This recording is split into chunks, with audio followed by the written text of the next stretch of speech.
Lo que estaba sonando era Avi González con Lula Bertoldi haciendo... No, esto era Carolina del Carmen con Peteco Carabajal haciendo El Suspiro. Eso era lo que sonaba. Y qué bueno estar al aire cuando pasan estas cosas, porque Sí, si no, ¿qué es hacemos? verdad. ¿Qué Es miramos? un poco la razón de ser de nuestro trabajo, ¿no? Sí, estar en esos momentos. Tal cual.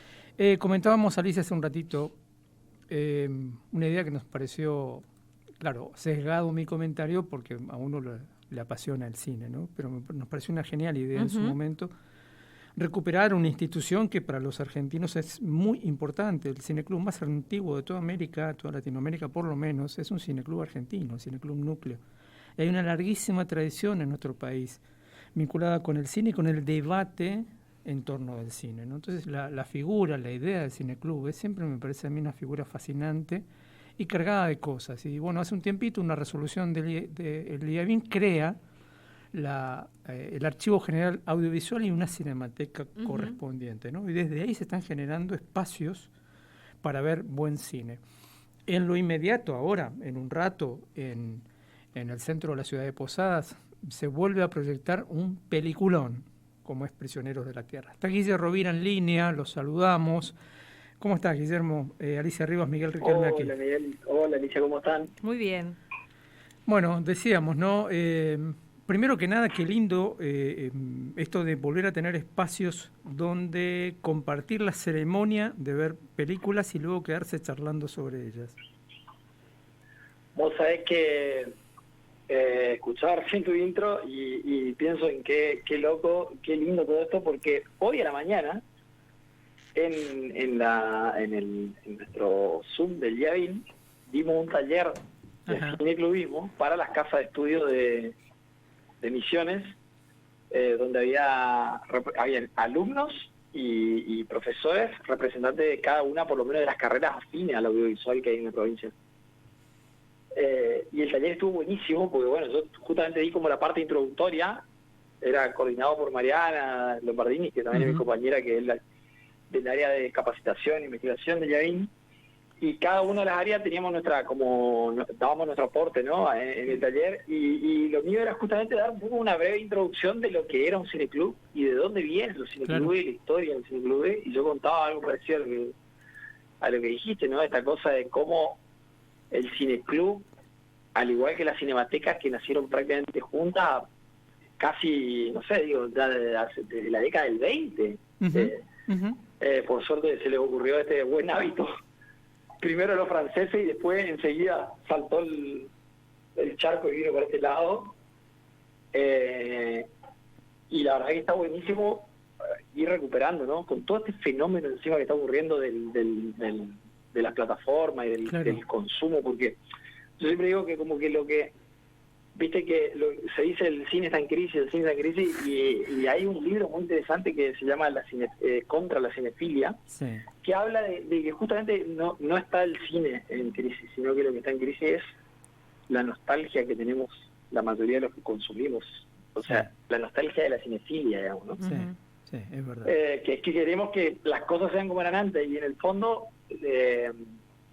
este hábito copado de juntarnos a ver películas en una misma pantalla sigue estando en el inconsciente de todos, porque es... Uy, parece que el vecino está... sigue estando en ¿Tenés un vecino que tiene un trombón? No, es un taladro, ¿no? Ah, un taladro, es lo mismo. Podría ser un trombón, afinando un trombón. Pensaba esto que decís, Guillermo, porque en plena... bueno, este año y medio que llevamos, que aparecieron tantas, se profundizó tanto la crisis en varios contextos, además, hay muchas propuestas y mucha demanda también de espacios para visualizar algunas películas que nos permitan entender lo que nos está pasando y que después se genere un tiempito para intercambiar, para dialogar, para conversar. ¿Lo están viendo ustedes eso también?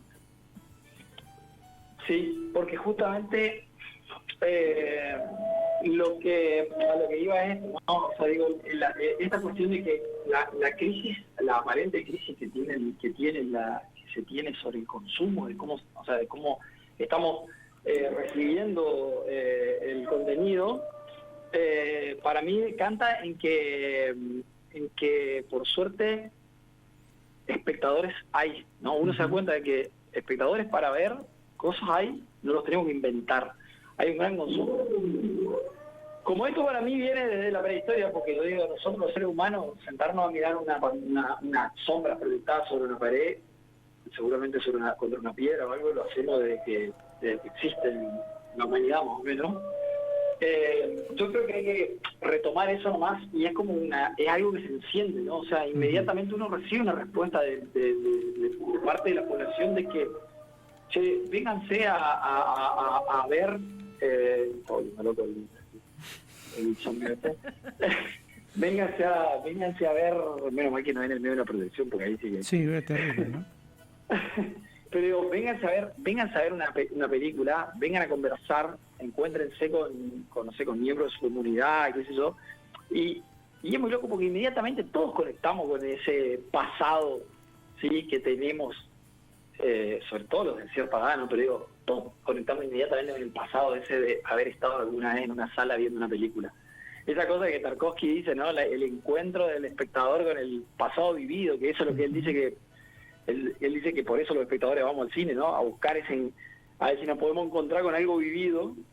Yo creo que eso está en nosotros. Entonces, pareciera como que en estos momentos de crisis en el que todos estamos buscando igual alguna salida, termina ocurriendo de que funciona bien y natural. De hecho, se dio el fenómeno que... Como que yo empecé el año pasado con esto de, che, tenemos que retomar el tema de los cineclubes,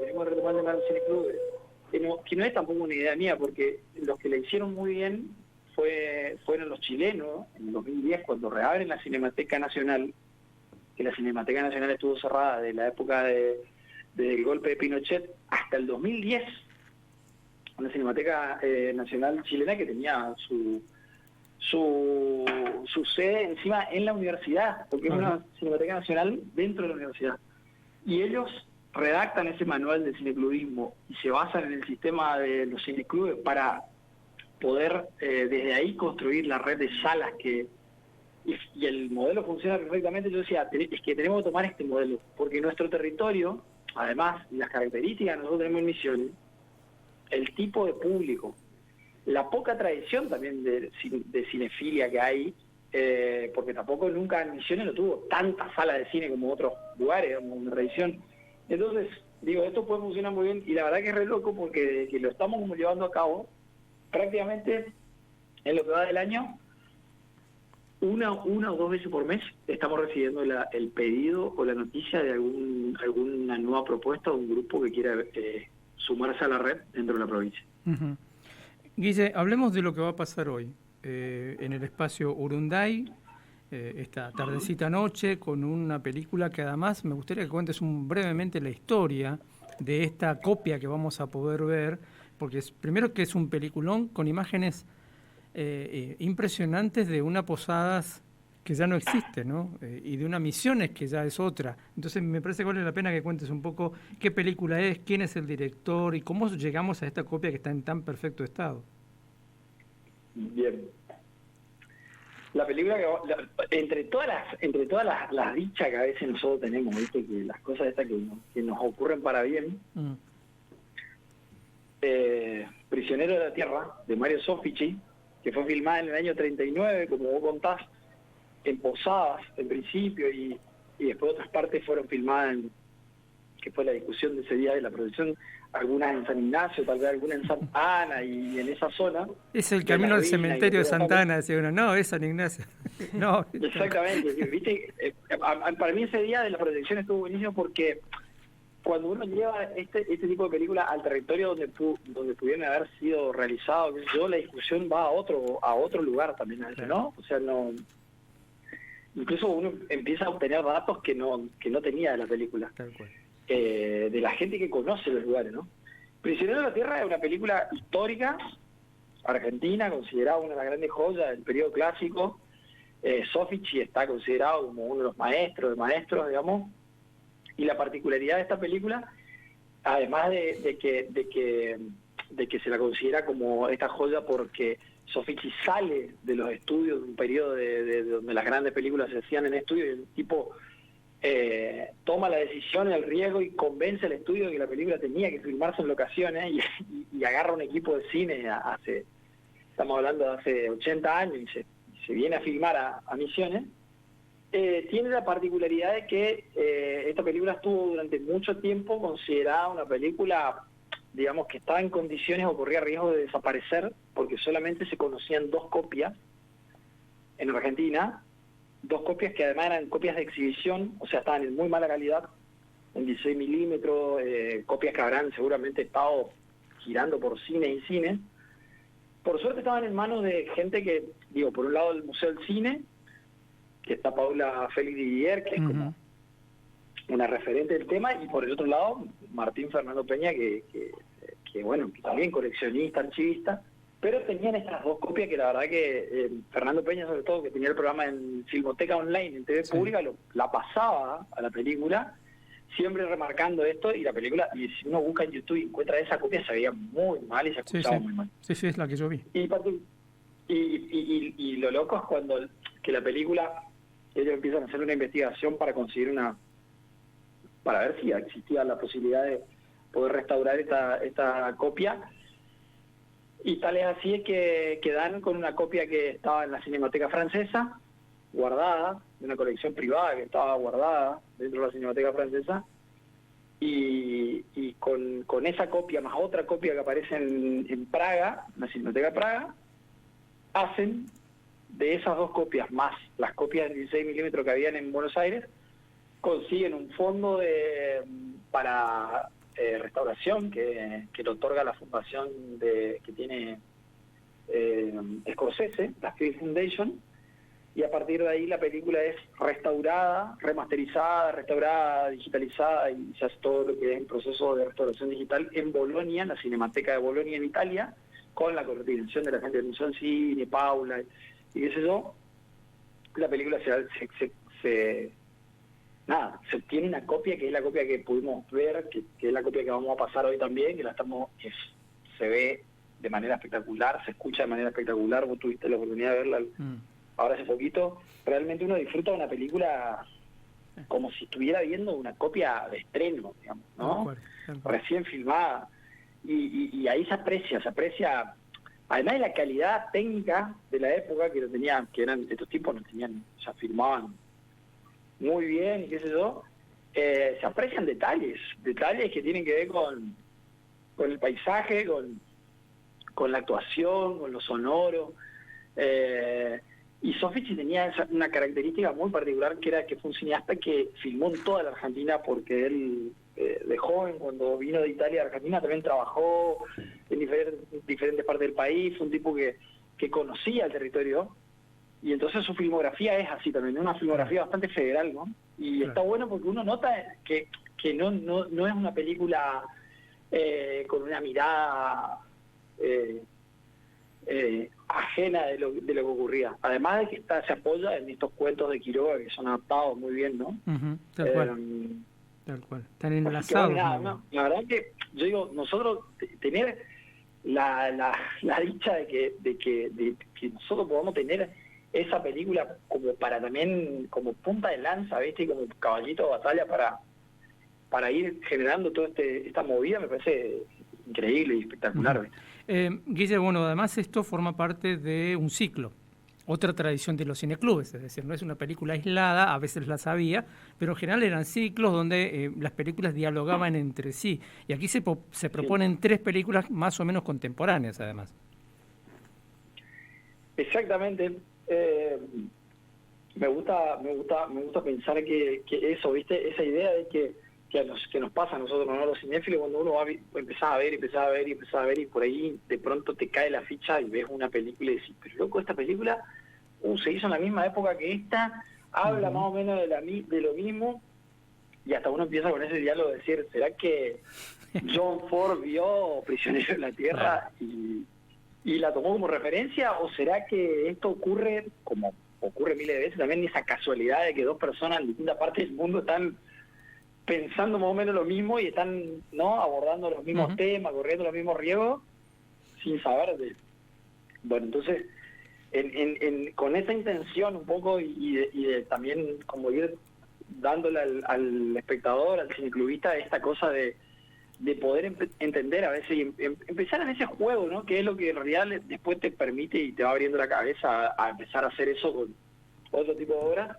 Es que la propuesta es en ese orden, ¿no? Prisionero de la Tierra, del 39, La Uva de la Ira, que es una peliculón durísimo del 40, dirigida por John Ford, que además visualmente es también una película re linda, digamos, muy bien filmada. También está en un estado de muy buena calidad, porque bueno, la obra de Ford, si bien hay películas desaparecidas y hay películas que se perdieron, pero en general las que tienen están en muy buena calidad.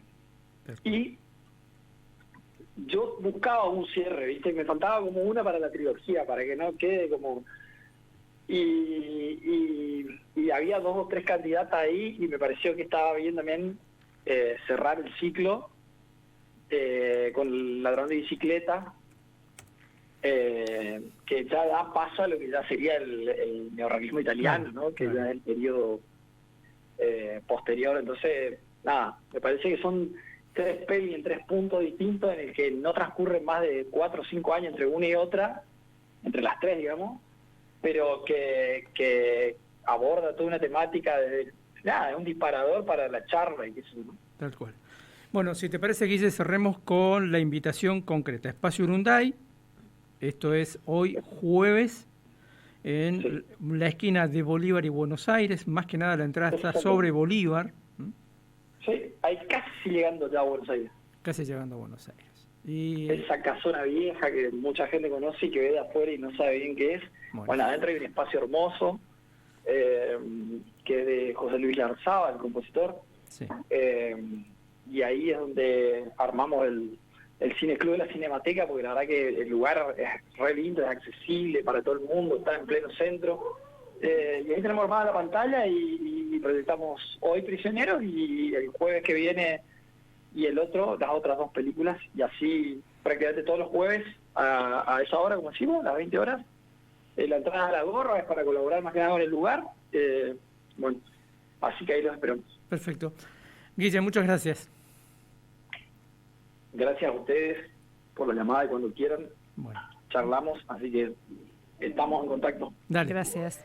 Charlábamos con Guillermo Rovira entonces, y este ciclo de cine que nace el año pasado. Estuvimos hablando, creo que hablamos, Alice, el año pasado, de cuando por disposición se creaba recién todo esto y empezaban a aparecer las primeras propuestas. Bueno, ahora ya ha habido varias proyecciones. Recomiendo, vayan a ver Prisioneros de la Tierra. Es una... ¿A qué hora reiteramos? 20:15 inicia la proyección, a las 20 un poquito habrá que estar ahí. El espacio es, como dijimos, ahí Bolívar y Buenos Aires. Se entra ahí en la Ochavita, por el costado que da a Bolívar. La entrada es a la gorra. La película está ambientada entre San Ignacio y un poquito más al norte. Ajá. Y entre otras cosas vas a poder ver cómo era un yerbal en la década del 40, cuando la película se filma. ¿Cuál era el tamaño de las plantas de yerba? Y hay una serie de detalles muy interesantes. Alguna vez viste que charlamos acá también en este programa con una investigadora de CONICET, historiadora, que trabajó el tema de género en la yerba mate, y ella decía... Está por defender su doctorado. Su doctorado. Bueno, ella nos decía... Diana. Sí, Diana Huff. Bueno, Day decía, si ustedes leen la literatura, incluso los investigadores de la época, cuando hablan de las mujeres en el mundo de la yerba, mencionan cocineras y prostitutas, como que era lo único que hacían. Mentira, había tareferas, y muchas tareferas. En esa película... Guainas, como decimos. Guainas, que está filmada en los lugares y donde se filma un momento de cosecha, hay mujeres cosechando. Claro que tenés que estar preparado para ver eso, para encontrar eso, porque la imagen simplemente es un traveling, quiero decir que la cámara se desplaza, y entre el primer plano de los protagonistas al fondo se ve la gente cortando con la mano cómo se cosecha el acero, ¿no? Y vas a ver las mujeres de su vestido largo, que son inconfundiblemente mujeres, ¿no? Claro. De espaldas. Bueno, me dan ganas de ir a ver, ¿eh? Vaya. Si salgo de acá, llego. Vaya. Y después tenemos, la semana que viene, Las Viñas o Las Uvas de la Ira, una película tremenda, basada en una tremenda novela de un gran escritor estadounidense, un poco el padre del realismo estadounidense, el papá de Hemingway y de todos los demás, John Steinbeck. Un autor de una literatura seca, que también recomiendo. Es tan bueno el libro como la película. Y bueno, luego Ladrodicycle, Ladrones de Bicicleta, de Vittorio De Sica, que todas películas para cortarse las venas con una chicoria. ¿Sí? Vaya con algún clonazepam previo. Menos mal después te vas a quedar para que te contengan. Claro, charlar un rato ahí. Hay bares cerca. En fin, 15:59.